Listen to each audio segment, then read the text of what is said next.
야곱이 외삼촌 집으로 형 에서를 피하여 도망했다가 그곳에서 가족을 이루고 가정을 이루고 그리고 또한 소유까지 풍요로운 가운데 아버지 집으로 다시 돌아오죠. 그러나 돌아오지만 에서가 기다리고 있는 상황에서 두려움에 떨며 야복 나루터에서 기도할 때에 밤새도록 주의 사자와 씨름을 했다 그러잖아요. 근데 그때에 야곱에게 주신 여호와께서 주신 이름이 이스라엘이라는 이름이었습니다. 하나님과 겨루어 이기었다라며 주신 이름이 이스라엘, 야곱이라는 이름을 대신하여 이스라엘이라는 이름을 주셨는데 그것이 이스라엘의 역사의 시작이었죠. 물론 아브라함과 언약이 있었습니다마는 그러나 이스라엘이라는 이름으로 시작된 것은 야곱에서부터 시작이 되었습니다. 그랬던 이스라엘이 애굽으로 아브라함과 언약 그대로 애굽으로 내려가게 되죠. 야곱과 그 아들들이 야곱으로 내려가서 애굽에서 종로로 타며 400년 동안을 살잖아요. 그러다가 이제 출애굽을 하면서 이스라엘의 민족이 그곳에서 형성이 되었고 이스라엘이라는 이름은 야곱에게 주어졌지만 하나의 민족이 생기는 것은 출애굽하기까지 애굽에서 이루어지고 출애굽을 한단 말이죠. 그러한 이스라엘의 형성은 시작은 미약해서나 나중은 창대하리라는 하나님의 말씀처럼 참으로 약하고 부족한 족속으로 출발을 했으나 그러나 그들은 강성함을 이루어가는 모습을 보게 되어집니다. 그때에 오늘 시편 기자의 말처럼 내가 어릴 때부터 여러 번 나를 괴롭혔도다 하고 하는 이 어릴 때부터라고 하는 말은 바로 그런 모습들이에요. 민족으로 형성이 되었지만 그러나 저들이 약할 때 그걸 어릴 때라는 표현을 하는 것이죠. 그 어릴 때에 이스라엘을 괴롭혔다라는 말인데 괴롭힌 자들이 누구겠습니까? 당연히 애굽이죠. 애굽이 저들을 괴롭혔습니다. 그러나 출애굽이라는 하나님의 놀라운 역사를 통해서 애굽으로부터 출애굽을 하고 자유를 얻게 되어지었지만 그러나 광야 생활도 40년 하는 동안에도 에돔 족속에게 아말렉에게 괴롭힘을 또 계속 당하잖아요. 가나안을 들어가지만 가나안의 7 족속들이 계속 있었고 그 후로도 아수르나 바벨론에 의하여 바사에 의하여 계속적인 공격을 받았던 나라가 바로 이스라엘입니다. 이스라엘이라는 나라는 어린 때부터라는 어린 아이로 표현되는 것처럼 연약하고 약했던 족속이었습니다. 하지만 그렇게 저들이 괴롭혔지만 2절에 보면 그들이 나를 이기지 못했다라고 말씀을 하고 있습니다. 비록 약하고 어린아이 같았지만 그렇게 강한 나라였던 애굽도 바벨론도 아수르도 바사도 저들을 이기지 못했다는 거예요. 잠시 포로로 잠시 노예로 데리고 있었지만 지배를 했었지만 완벽하게 저들을 이기지는 못했다. 다 400년이라는 세월 후에도 해방되었고 70년의 포로 생활에도 해방되었고 계속해서 하나님께서 저들을 해방시켜 주신 것을 볼 수 있습니다. 근데 적들로 인하여 이기지 못하게 하시는 하나님의 은혜 속에 살게 되었다는 것이죠. 특별히 우리 성경에서도 늘 말씀하는 것처럼 우리를 사랑하시는 이로 말미암아 로마서 8장 말하잖아요. 우리가 사랑하시는 이로 말미암아 우리가 넉넉히 이긴다. 그러니까 하나님이 우리를 사랑하시기 때문에 이스라엘을 사랑하시기 때문에 항상 하나님은 저들에게 이김을 주시는 거예요. 다윗같이 어린 소년이었지만 골리앗을 이기게 하시는 것처럼 기돈의 300용사처럼 아무런 힘도 없어 보이지만 미디안의 연합군을 이기게 해주셨던 것처럼 하나님은 이스라엘에게 늘 승리를 주시는 하나님이었다는 것을 오늘 시편 기자는 고백을 하고 있는 것입니다. 이것처럼 여러분들이 약하고 여러분들이 힘이 없다 할지라도 여러분이 하나님의 보호를 받으면 하나님이 도와주시면 항상 이기는 자의 삶을 살 수 있음을 믿으시기를 바랍니다. 그 믿음은 여러분을 강하게 하고 담대하게 하는 거예요. 다윗이 골리앗을 향하여 싸우러 나갈 때 무슨 무기가 있어요? 너는 칼과 창과 단창으로. 그는 골리앗은 중무장을 하고 있어요. 하지만 다윗은 물맷돌 들고 나가잖아요. 그러나 다윗은 가지고 가는 건 물맷돌과 막대기지만 정작 다윗은 뭐합니까? 만군의 여호와의 이름을 의지하고 나가는 거잖아요. 믿음으로 말입니다. 그때 다윗이 싸우는 게 아니라 그가 의지하고 믿고 있던 그를 이기게 해주시는 하나님께서 싸워주시니 이기는 것 아니겠습니까? 이렇게 하나님이 택한 자, 하나님의 보호를 받는 사람, 하나님의 도움을 입는 사람은 늘 이기는 삶을 산다라는 것이죠. 그러니까 여러분들도 늘 하나님을 믿고 의지함으로 살면 모든 환경도 이기고 세상도 이기고 악의 유혹도 이기고 범사의 모든 것을 이기게 되는 거예요. 그 이기는 기쁨, 그게 기쁨이 감사로 이루어지는 거고요. 행복으로 이루어지는 것 아니겠습니까? 오늘도 한날을 그렇게 이김을 주시는 하나님의 은혜 안에서 여러분들 승리의 기쁨을 누리시면서 감사함으로 살 수 있길 축복합니다. 근데 저들이 괴롭혔다는 표현을 했는데 그 괴롭힘에 대해서 3절에 보면 밭가는 자들이 내 등을 갈아 그 고랑을 길게 치었도다라고 표현을 해요. 얼마나 많은 고통을 당했는가를 표현하는 건데 등에다 밭을 갈았대, 등에다 고를 갈았대요. 이 등에 고랑을 갈았다는 얘기 뭐냐면 채찍질을 당했다는 거예요. 채찍에 맞음으로 등에 깊은 이 골짜기처럼 상처가 생긴 것을 이렇게 표현하고 있는 것입니다. 고린도후서 11장 24절 25절 말씀에 보면 사도 바울의 고백 중에 그런 고백이 있잖아요. 유대인들에 의해서 자기는 40에 하나 감한매를 5차례나 맞았대요. 이 40에 하나 감한매라는 것은 40대 맞으면 죽으니까 한 대 감아야 39대를 때리도록 당시에 법을 그렇게 정했다잖아요. 그러니까 40에 하나 감한매라면 39대의 채찍질을 당한 거예요. 얼마나 그걸 5번이나 맞았답니다. 또 태장으로 3번을 맞았답니다. 뭐 감옥에도 수없이 갇혔고 매도 수없이 맞았고 죽을 고비도 넘겼고 이런 고백을 그 고린도후서 11장에 보면 하거든요. 그러니까 그는 얼마나 많은 매를 맞았겠습니까? 그 몸에는 얼마나 그 매를 맞은 자국들이 남아 있겠습니까? 바로 그런 모습이에요. 갈라디아서 6장 17절에 보면 바울은 그런 표현하잖아. 내 몸에 예수의 흔적을 가졌다고. 그 예수의 흔적이라는 게 무슨 흔적이었습니까? 고난의 흔적이죠. 예수님 십자가 지신 그 못자국이 있음처럼 바울도 이 복음 전하기 위해서 수없이 매를 맞았던 그 채찍의 자국들, 이것을 바울은 예수의 흔적이라고 말하고 있는 것 아니겠습니까? 우리가 믿음을 지키고 선한 싸움 싸우고 내게 맡겨진 사명을 감당하여 나아가려는 가운데에는 이와 같은 고난의 흔적들이 우리에게 여러분에게도 있을 수 있는 것입니다. 그런데 그 고난의 흔적은 고통의 순간들이 있었다는 사실이기도 하지만 또 다른 한면으로 보면 그것은 곧 여러분의 상급과 면류관이 되어진다는 사실, 그 채찍에 맞는 바울의 모습을 보면서 하나님이 얼마나 그 믿음을 지키며 선한 싸움 싸우고 그 사명 감당하기 위해서 애쓰는 그 모습이 기뻤겠습니까? 하나님께서 보실 때 스데반 집사님의 순교의 현장을 표현하는 것처럼 그런 것이죠. 그래서 저들이 아무리 괴롭혀도 이기지 못했다는 것은 그 괴롭힘은 이만큼 엄청난 등에 골짜기가 생길 만큼 채찍에 맞는 그런 고통이었다는 거잖아요. 비록 고통은 주었지만 어떻게 했어요? 이기진 못했다는 거예요. 그래서 얼마나 초대교회 때 많은 사람이 죽었습니까? 숨겨져. 복음을 위하여, 예수 위하여, 이 교회를, 그리스도의 몸된 교회를 위하여 많은 사람들이 순교를 당했잖아요. 비록 저들을 때리고 죽이고 했지만 그렇다고 해서 복음이 사라졌나요? 복음이 멈춰졌나요? 그러진 않잖아요.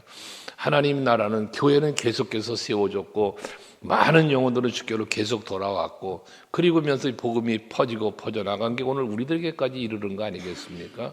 앞으로도 이 복음의 역사는 절대로 멈춰지지 않고 여러분 멸망당하지 않습니다.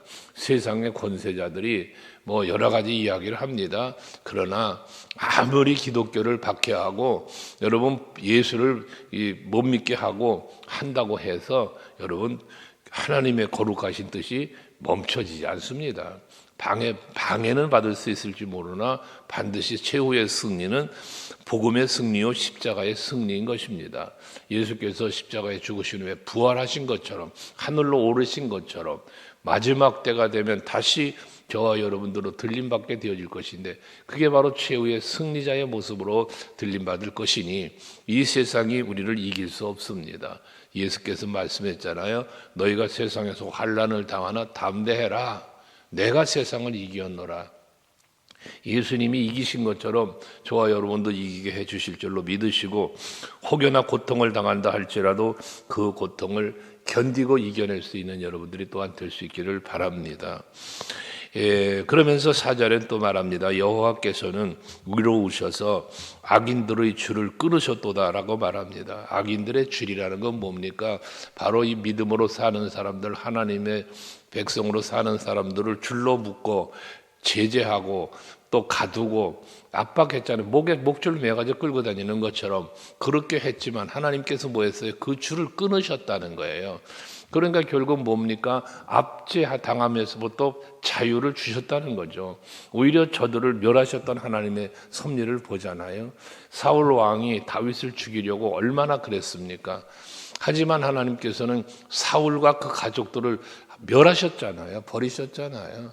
그리고 다윗을 세우셨잖아요. 하나님은 이런 분이십니다. 여러분들이 하나님 손에 붙잡히시기만 하면 언제나 강성해지고 형통한 자가 되어 여러분을 세우시는 분이 하나님이십니다. 요셉은 버림받았어요. 하지만 그가 하나님의 손에 붙잡히니까 여러분 보디발의 손에 붙잡힌 게 아니에요. 애굽이라는 나라에 붙잡힌 게 아닙니다. 요셉은 하나님의 손에 붙잡힌 사람입니다.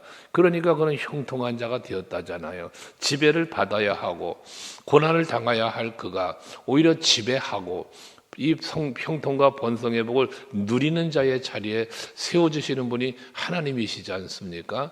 이것처럼 여러분들에게도 하나님은 동일하게 일하셔서 여러분들을 괴롭히는 모든 목줄, 그 괴롭히는 자들을 여러분들에게도 끊으시고 멸하시고 버림받는 그러나 여러분들은 세우시고 살리시는 은혜가 여러분에게 임할 줄로 믿습니다. 그래서 5절도 말하는 거예요. 무릇 시온을 미워하는 자들은 수치를 당하여 물러갈지어다. 여기 시온을 미워하는 자가 누구겠습니까? 늘 말하지만 시온은 하나님의 임재하신 곳, 이스라엘 백성들의 터전입니다. 하나님의 보호 속에 사는 삶의 터전이 시온입니다. 이것을 미워한다는 것은 이스라엘 백성들을 미워하는 거예요. 즉 하나님을 미워하는 것이기도 하죠. 근데 이러한 사람들은 수치를 당하여 물러갈지어다라고 했습니다.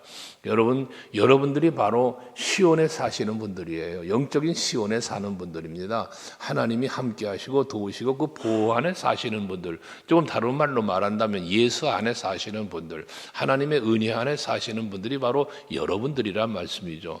그러니 여러분들을 미워하고 여러분들을 박해하고 여러분을 조롱하고 괴롭히는 사람들 다 수치를 당하여 물러간다는 것입니다. 수치를 당한다는 건 무엇을 말합니까?